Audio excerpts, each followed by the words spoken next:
Also here tonight, former Hawaii Congresswoman and former presidential candidate Tulsi Gabbard. So, Tulsi, tell me, do you think that parents need to be concerned about heading to Gitmo? Every American should be concerned about what's happening right now, Ben. This is something that's bigger than Democrats versus Republicans. What we're seeing here is about the powerful elite in this country using their power to try to silence and control us.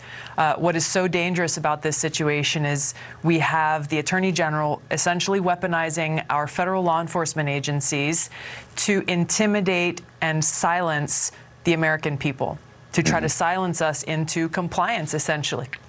And the reality is that, as you know very well, whether we disagree or agree with each other, whether our speech is quiet or obnoxious, our speech is protected by the First Amendment. It's something that I, as a soldier and as a member of Congress, took an oath to support and defend, the Constitution. And I may hate the speech that you say, I may completely disagree with it, but I will lay down my life to protect your right to say it.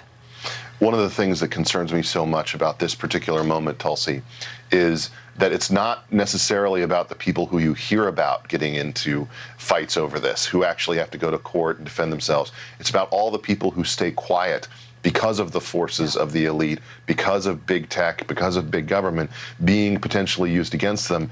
They essentially are quelled into silence because they don't want to be at the end of that spear. And that's why it's so important for us to stand up, to speak out, to fight back, to take a stand for our freedoms. The kind of action that we're seeing from Attorney General Garland, it makes our country look more and more like we're moving to a police state rather than being the land of the free. And so now is not the time to allow them to intimidate us into silence. Now is the time that we, the American people, really must take this stand for each other, for our civil liberties, for our freedoms, because unfortunately those who are in power, those who are supposed to be leading our country, rather than upholding our civil liberties and freedoms, these kinds of actions are violating and infringing upon them. I know that you in Congress were one of the major voices pushing back against the assumption that we should just take for granted that our nation's intelligence, security, and law enforcement communities, that they just were, places that we should trust automatically.